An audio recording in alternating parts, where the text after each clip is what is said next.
भनिन्छ हरेक मानिसमा दैवले केही न केही कला दिएको हुन्छ। यदि त्यो कलालाई त्यस व्यक्तिले पहिचान गर्न सक्यो भने प्रगतिको बाटोतिर लम्किन्छ। अहिलेको सन्दर्भमा प्रीतम आचार्यले हरेक नेपालीको मन, मुटु र मस्तिष्कमा आफूलाई राख्न सफल भएका छन्।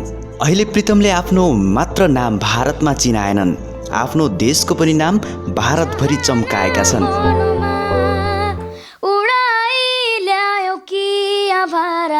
मौसमले यो मनको कुरा चढे आँखैमा बुझलन करैले यो पल पलको आवाज हौ टिक्दैन केही यहाँ उडायो हावाले यो मन उडायो हावाले उडायो हावाले। प्रीतम आचार्यको जन्म विक्रम सम्वत 2065 साल ज्येष्ठ 10 गते धरानको घोपा क्याम्पमा भएको थियो। सुनसरी इटहरीका स्थायी बासिन्दा रहेका प्रीतम उनका परिवारसहित इटहरीमै बस्छन्। उनका पिता काशी आचार्य र माता राधिका आचार्य हुन्। परिवारमा 4 जना सदस्य छन्। उनी हाल विश्व आदर्श स्कुलमा कक्षा 6 मा अध्ययनरत छन्। आचार्य कक्षामा सधैँ प्रथम हुँदै आएका छन्। बालापनमा आचार्यको स्वभाव चञ्चले, चकचके र जिज्ञासु खालको थियो। हुने बिरुवाको चिल्लो पात भने झै प्रीतमको सङ्गीत प्रतिको रुचि 4 वर्षको उमेरदेखि नै थियो।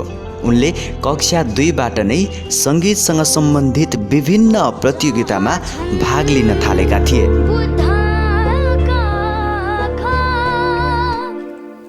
स्निग्ध शान्त र सुन्दर त्यहाँ छ शान्तिको क्षेत्र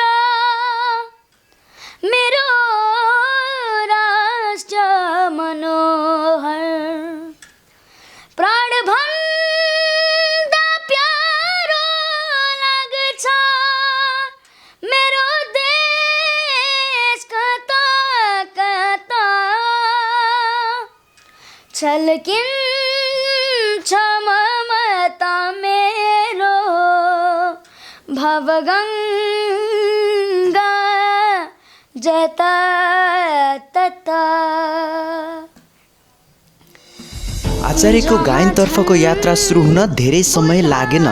आचार्यको विद्यालयमा हुने विभिन्न प्रतियोगितामा पनि भाग लिने गर्थे। खेल्ने, पढ्ने, सिक्ने उमेरमै इटहरीको सङ्गीत साधना प्रतिष्ठानबाट सङ्गीत सिकेका थिए। प्रितम पढाइका साथसाथै विभिन्न खेलकुद र गायन क्षेत्रबाट धेरै पुरस्कृत भइसकेका छन्।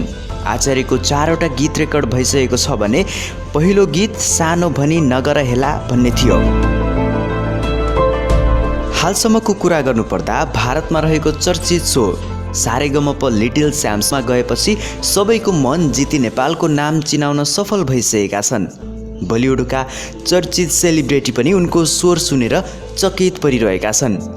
अहिले त आचार्यलाई नचिन्ने व्यक्ति देशभित्र मात्र होइन देश बाहिर पनि सायदै कम छन् भने उनलाई अहिले हरेक नेपालीको साथ र सहयोग आइरहेको छ। उनी मिलनसार, दयालु र मायालु स्वभावका छन्। इटहरीका प्रितम अहिले नेपालकै प्रिय सन्तान भएका छन्।